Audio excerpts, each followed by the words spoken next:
Hi అండి. Welcome to our channel రూపా తెలుగు కథలు.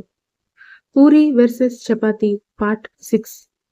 ముందు పార్ట్‌లు ఇంకా ఎవరైనా చూడకుండా ఉంటే అవి కూడా చూసి ఇది చూడండి. కాలేజీలో అందరి ముందు మధు వసుని పట్టుకొని మేము ప్రేమించుకుంటున్నాం అనగానే పూరి మనసు ముక్కలవుతుంది. కనీసం మధు వచ్చే వరకు కూడా వెయిట్ చేయకుండా అక్కడే ఉంటే తన ఏడుపు చూసి వాళ్ళకి అనుమానం రావచ్చు అని ఒక్కతే ఫాస్ట్‌గా వచ్చేస్తుంది. ఇంటికి వచ్చేసరికి కళ్ళు, ముక్కు ఎర్రగా అయిపోయి మొహం పీక్కుపోయినట్టు అయిపోతుంది. గుమ్మం దగ్గరే ఉన్న వాణి పూరిని చూసి, "వాణి, పూరి ఏమైందే? మొహం అలా ఉందేంటి?" అంటూ ముగ్గులు పట్టుకొని తేరిపారా చూస్తూ, "ఏడ్చావా పూరి నువ్వు?" అంటూ కంగారుగా అడుగుతుంది. పూరి, "ఏం లేదమ్మా, కొంచెం తలనొప్పి అంతే. కాసేపు పడుకుంటాను. ప్లీజ్ ఇప్పుడే లేపకు" అని లోపలికి వెళ్ళి తలుపు వేసుకొని అదే తలుపుకి చేరబడి 2 చేతులతో నోరు మూసుకొని సౌండ్ రాకుండా ఉండడానికి ట్రై చేస్తూ తనివి తీరా ఏడుస్తూ ఉంటుంది. ఏ చోట ఉన్నా నీ వెంట లేనా, సముద్రమంతా నా కన్నుల్లో కన్నీటి అలలవుతుంటే, ఎడారి అంతా నా గుండెల్లో నిట్టూర్పు సెగలవుతుంటే, రేపు లేని చూపు నేనై, శ్వాస లేని ఆశ నేనై మిగలనా,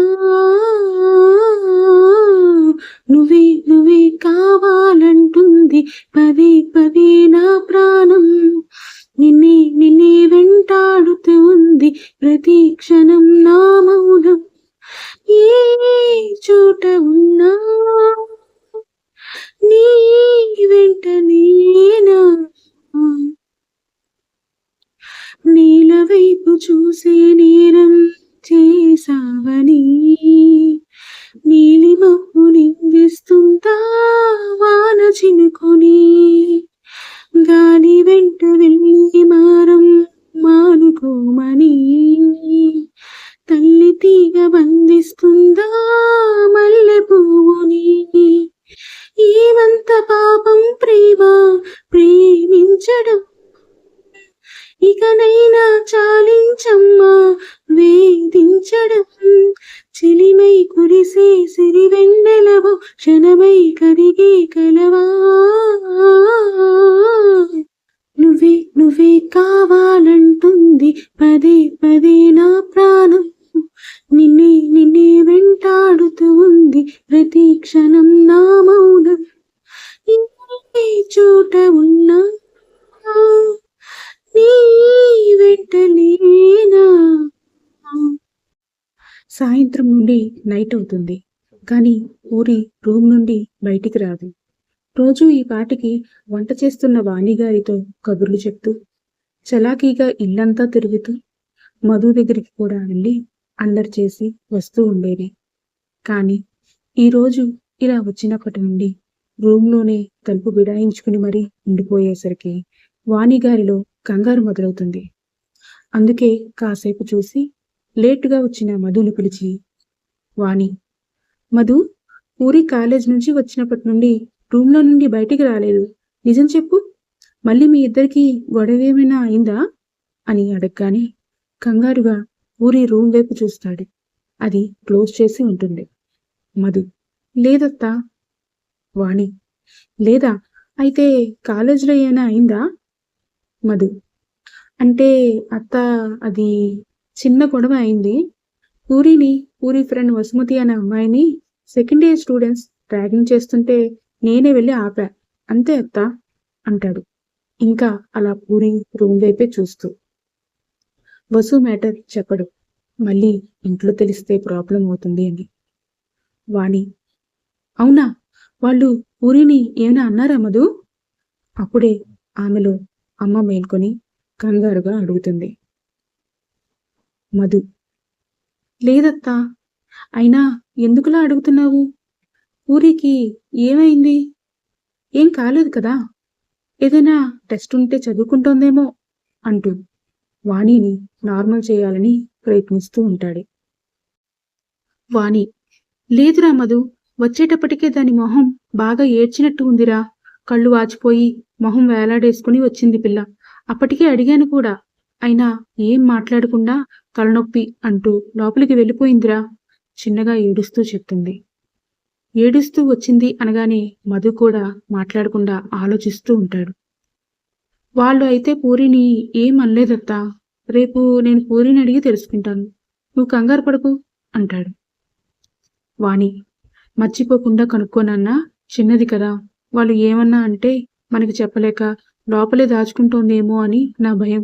పిచ్చిది, ఏమీ తెలీదు, అందుకే నా బాధ అంటూ కూతురు మీద బెంగతో చెప్తుంది. మధు అదంతా విని, అది చిన్నపిల్లనా అని వాణి చూడకుండా చిన్నగా నవ్వుకొని, అలాగే అత్త అంటాడు.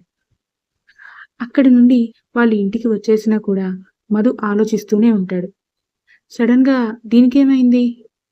ఆ మనీగాడు వసుని ఏడిపించే ముందు పూరిని ఏమైనా అన్నాడా? రేపు ఎలా అయినా కనుక్కోవాలి అని గట్టిగా అనుకుంటూ తినేసి పడుకోవడానికి బెడ్ ఎక్కుతాడు. ఈలోపు వసు నుండి మధుకి మెసేజ్ వస్తుంది, హాయ్ అని. మధు ఆ మెసేజ్ చూసిన వాడల్లా లేచి బెడ్ మధ్యలో వాసింపట్లు వేసి కూర్చుని వసుకి రిప్లై పెట్టాలా వద్దా అని ఆలోచిస్తూ ఉంటాడు. అతనికి మనసులో అనిపిస్తూ ఉంటుంది, నిజంగా నేను వసుని లవ్ చేస్తున్నానా? ఆ లెటర్స్ చదివినప్పుడు నిజంగా నన్ను ఇంతలా లవ్ చేసిన వాళ్ళు ఉన్నారా అని చాలా హ్యాపీగా అనిపించింది. నేను చాలా లక్కీ అనుకున్నాను. కానీ వసుని చూస్తున్నప్పుడు నాకు లవ్ అనే ఫీలింగ్ కలగట్లేదు. ఎందుకో తెలియట్లేదు. నేను ఈరోజు తొందరపడ్డానా అనిపిస్తోంది అని అనుకుంటూ ఉంటాడు. ఈలోపు మళ్ళీ వసు నుండి ఇంకో మెసేజ్. ఆమెకి తెలుసు మధు ఆలోచించుకుంటూ ఉంటాడు అని.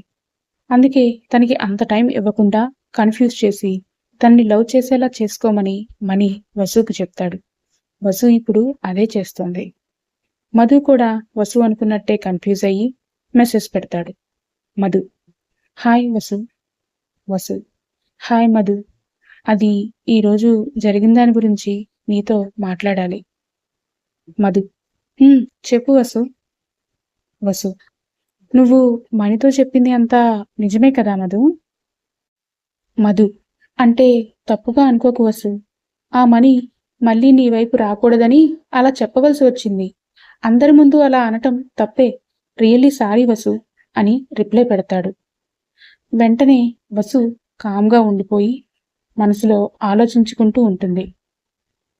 మధు పూర్తిగా ఓకే చెప్పేశాడనే నేను మణి అనుకున్నాం. కానీ మధుని పడేయడం కష్టమే. జాగ్రత్తగా డీల్ చేయాలి, ఇంకా మంచి ప్లాన్ వేయాలి అని ఆలోచిస్తూ ఉంటుంది. మధు, హలో వసు, ఉన్నావా పడుకుని పోయావా? రిప్లై లేట్ అయ్యేసరికి అడుగుతాడు మధు. వసు, హా మధు, అది నేను నీకొకటి చెప్పాలి. కానీ ఇలా ఫోన్లో మెసేజ్లో కాదు, మనం డైరెక్ట్గా కలుద్దామా? మధు మనసులో, ఒకవేళ డైరెక్ట్గా నన్ను ప్రపోజ్ చేయడానికి పిలుస్తోందేమో, అలా చేస్తే నాకు మళ్ళీ ఆలోచించుకునే టైం కూడా ఉండదు అని అనుకొని, మధు, వసు, నాకు ప్రాజెక్ట్ వర్క్ ఉంటుంది, అది అయ్యాక మీట్ అవుదాం ప్లీజ్, అనుకోకు అని. సరే మళ్ళీ మాట్లాడతాను వసు, బాగా అలసిపోయాను, నిద్ర వస్తోంది, పడుకుంటున్నా, మళ్ళీ ఎప్పుడైనా మాట్లాడతాను, ఓకేనా, బాయ్ అని చాటింగ్ కట్ చేస్తాడు. కావాలనే చేస్తున్నా కదా మధు, నిన్ను ఎలా దక్కించుకోవాలో నాకు తెలుసు అని వసుకి కోపం వచ్చి తన ఫోన్ని గట్టిగా విసిరేస్తుంది. మధు వసుని లవ్ చేస్తాడా లేదంటే పూరినా? కథ నచ్చితే కామెంట్స్ చేసి నా ఛానల్ని సబ్స్క్రైబ్ చేసుకుని నాకు ఇంకా బాగా రాసేలా ఎంకరేజ్ చేయండి. మీ రూపలావణ్య.